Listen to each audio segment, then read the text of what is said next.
Can you imagine Hawkeye as a high school junkie, or Captain America as an SAT score thief?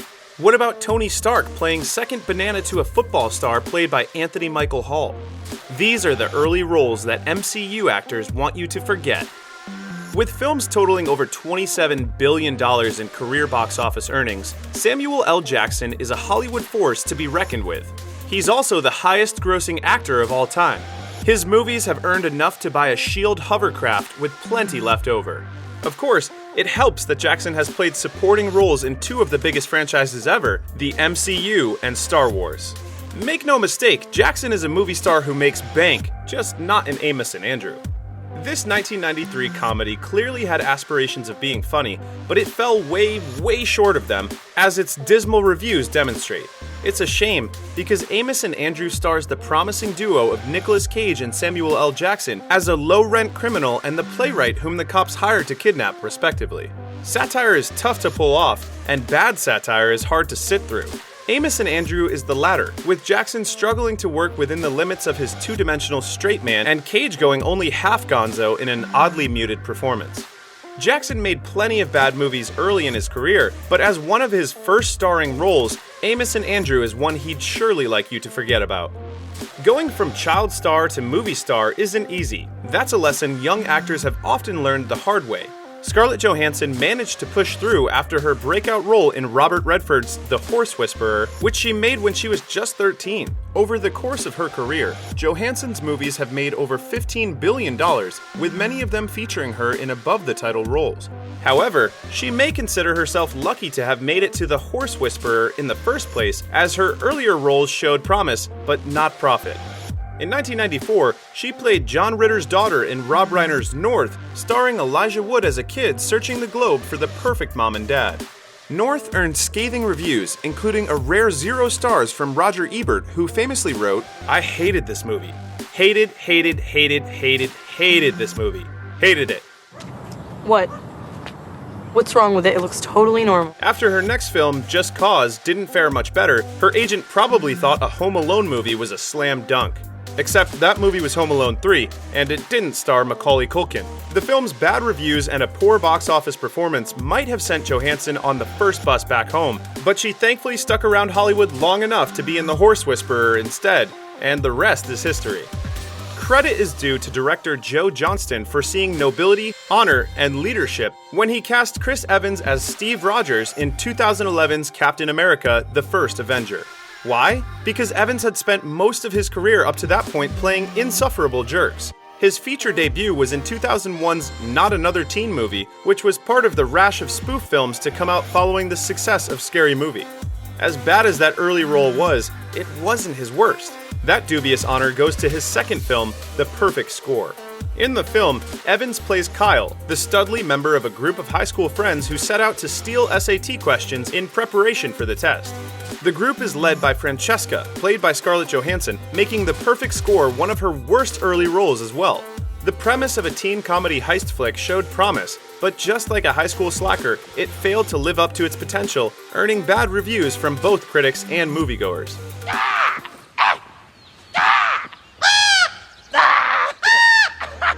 The box office return was likewise terrible, with only $10 million earned worldwide. Evans also starred as Johnny Storm in Fantastic Four a few years later, but he didn't fully hit his stride until he donned the Stars and Stripes.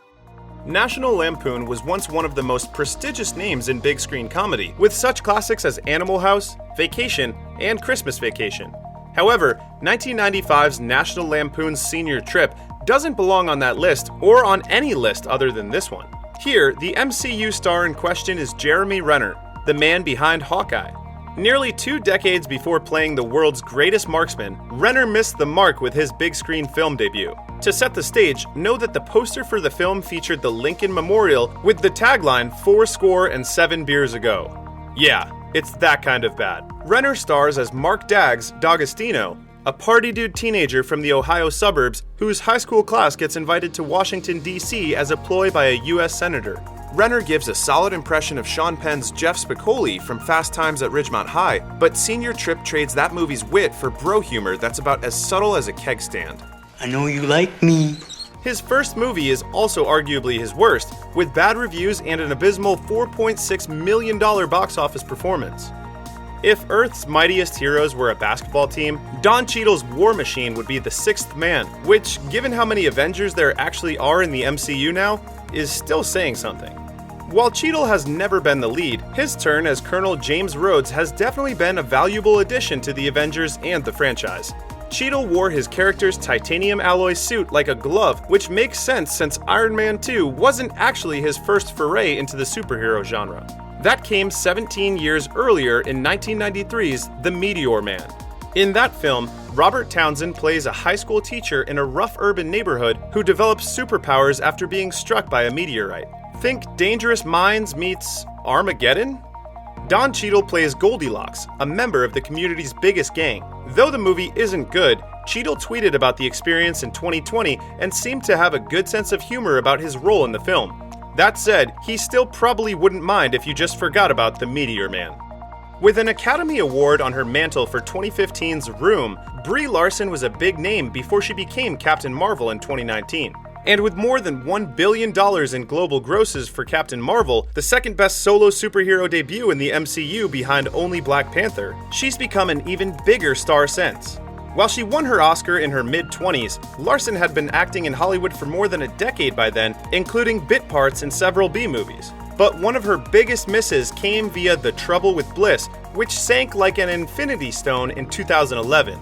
In the film, Michael C. Hall plays Morris Bliss, a jobless and broke bloke in his mid-30s who begins a relationship with his former high school classmate's 18-year-old daughter, played by Larson.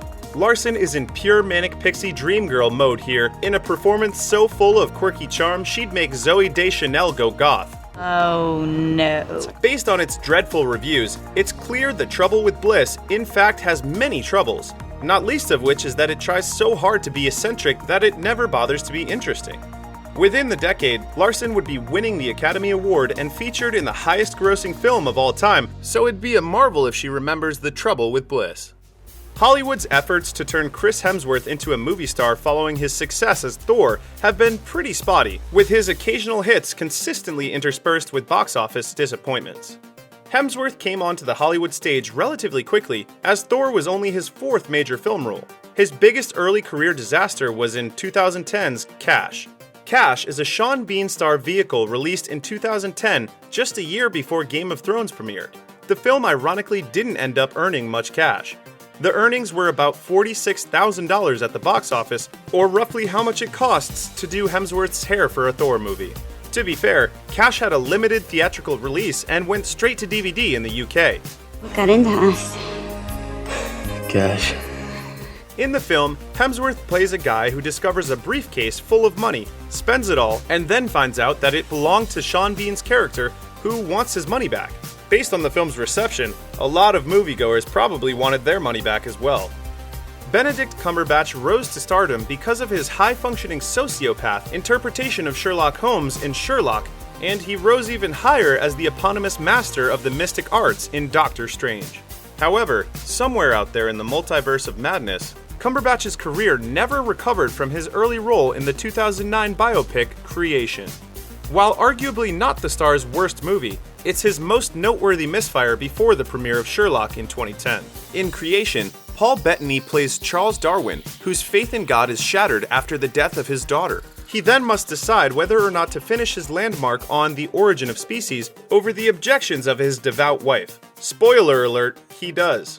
Cumberbatch plays Joseph Dalton Hooker, another prominent scientist of the time who encourages Darwin to complete his magnum opus. Fortunately for Cumberbatch, it's a small role, so he didn't suffer any major setbacks from starring in this 108-minute yawner. The film moves about as fast as evolution, and it earned bad reviews from critics and moviegoers alike.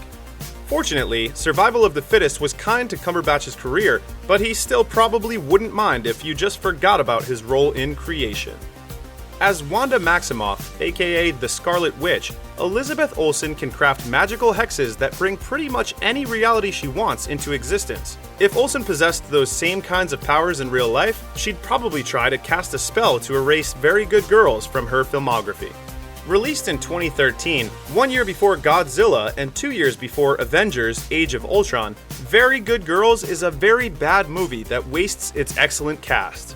Olsen and Dakota Fanning play two teenagers whose friendship is tested when they both pledge to lose their virginity before college, then fall for the same guy.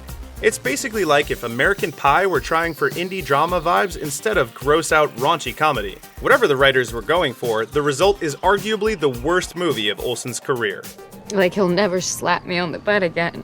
To be honest, we could list a lot of Robert Downey Jr.'s early movies here. Yes, he was featured in a number of excellent films, including Kiss Kiss Bang Bang, Natural Born Killers, Wonder Boys, and Chaplin, for which he was nominated for an Oscar.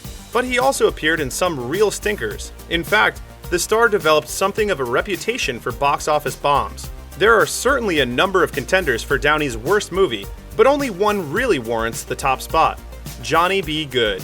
Don't let the name fool you, it's bad. Really, really bad.